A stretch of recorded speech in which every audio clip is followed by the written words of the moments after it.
کہ عمران خان سے ملاقات، ان کے احکامات اور کور کمیٹی کے اعلامیے کے بعد صورتحال بہتر ہو گئی ہے یا تحریک انصاف میں اختلافات اب بھی برقرار ہیں؟ کل کا جلسہ منسوخ ہونے کے بعد کیا اب بھی اختلافات ہیں یا معاملات سدھر گئے ہیں؟ علی امین گنڈا پور کی کیا پوزیشن ہے؟ اور پارٹی کی قیادت نے مولانا فضل الرحمان سے جو ملاقات کی ہے وہ کس کے کہنے پر کی ہے، کن وجوہات کی بنا پر کی ہے؟ ہمارے ساتھ موجود ہے حیدر شرازی، نمائندہ جیو نیوز، ان سے اندر کی بات جانتے ہیں۔ حیدر، بہت شکریہ۔ کل آپ نے بھی بتایا تھا کہ پارٹی کے اندر بہت بے چینی پائی جا رہی ہے، اب کیا کل کور کمیٹی کا اجلاس ہوتا ہے؟ آج شبیر ڈار بتا رہے ہیں کہ عمران خان صاحب بھی بڑے مطمئن اور خوش نظر آ رہے تھے، جو بھی علیمہ خان صاحبہ کہہ رہی ہیں اس کے برعکس، آپ کے پاس کیا اسٹوری ہے؟ سب ٹھیک ہو گیا؟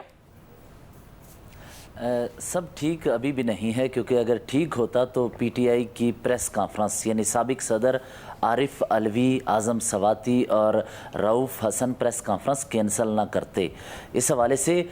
گزشتہ روز جلسے منسوخ کرنے کے فیصلے کے بعد عارف علوی اور اعظم سواتی نے پریس کانفرنس کرنی تھی، جس کے ذریعے اپنے ورکرز کو اعتماد میں لینا تھا، لیکن ان کے پاس ان سوالوں کا جواب اس وقت نہیں تھا کہ وہ کیسے ان سوالوں کا جواب دیں جب ورکر اور پارٹی کے متعدد رہنما سوال اٹھا رہے ہیں کہ ہم پبلکلی اسٹیبلشمنٹ کے خلاف موقف لیے ہوئے ہیں، اور اچانک ہی رابطہ ہوتا ہے علی امین سے، اور علی امین اس ٹاسک کو پورا کرنے کے لیے سر توڑ کوشش کرتے ہیں۔ یہ سب چیزیں ایک طرف، ان سوالوں کا جواب سامنے نہیں آ رہا۔ اس کے بعد جس وقت جلسہ منسوخ کرنے کا معاملہ آیا، کور کمیٹی کا اجلاس بلایا گیا، جس میں پارٹی کی سینئر قیادت کے سامنے یہی سوالات رکھے گئے کہ اگر اسٹیبلشمنٹ کے ساتھ رابطہ کیا گیا، ان کی بات مانی گئی، تو پبلکلی کیوں کرٹیسائز کیا جا رہا ہے؟ سینئر قیادت اس پر ہمیں جواب دے۔ جس کے بعد آج پارلیمانی پارٹی کا اجلاس بھی بلایا گیا، زوم پر اجلاس بلایا گیا،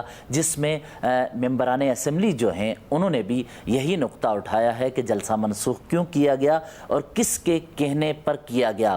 گزشتہ روز جب جلسہ منسوخ ہوا، اس کے بعد پارٹی کی قیادت کی جانب سے یہ کہا گیا تھا کہ وہ گزشتہ ہم نے دیکھا تھا کہ اسلام آباد میں اس سے قبل بھی ایک ترنول کے مقام پر جلسہ ہونا تھا، جس کے لیے اسلام آباد ہائی کورٹ میں پہلے پارٹی کی سینئر قیادت گئی تھی۔ اس کے بعد انہوں نے پریس کانفرنس کرتے ہوئے تمام لیڈرشپ نے یہ کہا تھا کہ ہم منسوخ کرنے جا رہے ہیں۔ تو اس مرتبہ بھی یہی پلان بنایا گیا کہ عارف علوی صاحب بھی گفتگو کریں گے، اور پریس کانفرنس کے لیے میڈیا جب پہنچا اس دوران ہمیں بتایا گیا کہ یہ پریس کانفرنس نہیں ہو رہی۔ لیکن اس کے ساتھ ایک اور چیز بہت اہم ہے کہ علی امین کے حوالے سے سوالات اٹھ رہے ہیں کہ یہ جو ملبہ ہے وہ علی امین اپنے سر کس طرح لیں گے، اور اس حوالے سے اس پر کیا موقف اپنائیں اپنے ورکرز کے سامنے اور کمیٹی کے سامنے، یا کور کمیٹی یا سیاسی کمیٹی کے سامنے۔ اس پر آج ایک اور معاملہ بھی سامنے آیا ہے کہ علی امین گنڈا پور یہ سب تو کر رہے ہیں تو عمران خان کی ایما پر کر رہے ہیں، یا پھر علی امین گنڈا پور اور پارٹی کے قیادت جو کہ گزشتہ چند ماہ سے خواہش مند تھی کہ اسٹیبلشمنٹ کے ساتھ معاملات بہتر کیے جائیں اور اس کے لیے معاملات کو آگے بڑھایا جائے، تو یہ ان کا ایک ٹاسک مکمل ہوا ہے یا نہیں؟ اب جس وقت مولانا فضل الرحمان کے ساتھ یہ پہنچے تو مولانا فضل الرحمان نے چونکہ گزشتہ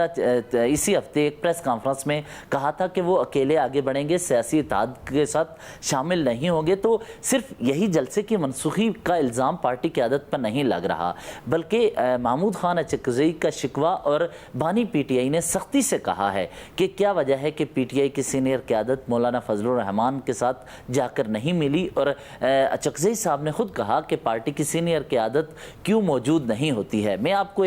اس کی ایک اہم ترین معاملہ واقعہ سامنے رکھتا ہوں کہ محمود خان اچکزئی نے تحریک تحفظ آئین پاکستان کی قیادت اور پی ٹی آئی کی قیادت کو کہا کہ آئیے بنو کے مقام پر چلتے ہیں جہاں پر کشیدہ حالات ہیں۔ سب نے اکٹھے ہو کر فیصلہ کیا کہ بنو جائیں گے۔ میرے سورسز یہ کنفرم کر رہے ہیں کہ اگلے روز پی ٹی آئی کی سینئر قیادت انہوں نے بنو جانے سے انکار کر دیا۔ سب نے کہا کہ ہم نہیں آ سکتے، جس پر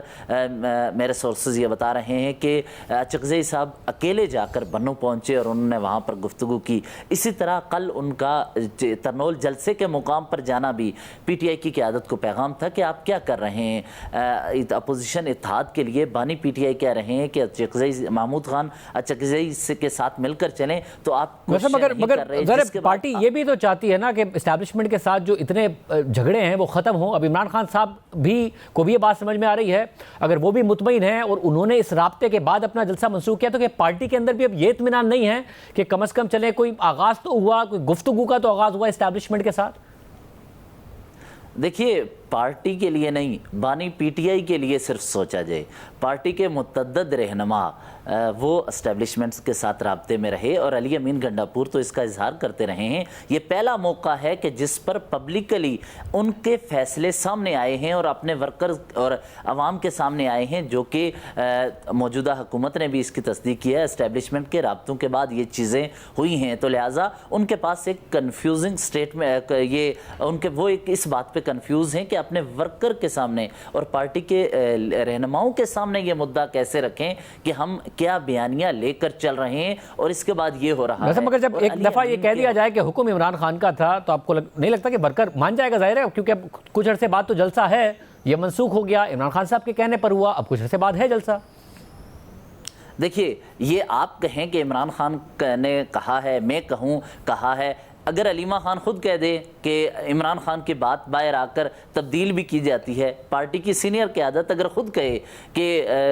عمران خان کے بیانات تبدیل ہو جاتے ہیں, وہ پارٹی کے ٹکٹوں کے حوالے سے فیصلہ نہیں کرتے, باہر آ کر تبدیل ہو جاتے ہیں, تو لہٰذا ایسے موقع پر پی ٹی آئی کی سینئر قیادت انتہائی احترام کے ساتھ وہ پبلکلی متعدد بار ایسے بیانات دے چکی کہ آگے جا کر انہوں نے اپنے ہی بیانات کی نفی کی ہے. تو یہ جو ہم ذکر کر رہے ہیں, بانی پی ٹی آئی خود کہہ رہے ہوں, اگر وہ باہر نکل کر کہیں کہ میں اینٹی اسٹیبلشمنٹ بیانیہ لے کر چل رہا ہوں, اگلے چند ہفتے میں ان کے بیانات آ جائیں موجودہ ملٹری اسٹیبلشمنٹ ملٹری قیادت کے حوالے سے, تو پھر کیا موقف ہوگا؟ بہت شکریہ. ظاہر یو ٹرن خان صاحب لیتے رہتے ہیں, مگر آج خان صاحب بہت خوش تھے, جیسا کہ ہمارے نمائندے شبیر ڈار جو ان سے ملے وہ بتا رہے تھے اسٹیبلشمنٹ کا رابطہ ہوتا ہے, جلسہ منسوخ ہوتا ہے. خان صاحب اس وقت خوش نظر آ رہے ہیں.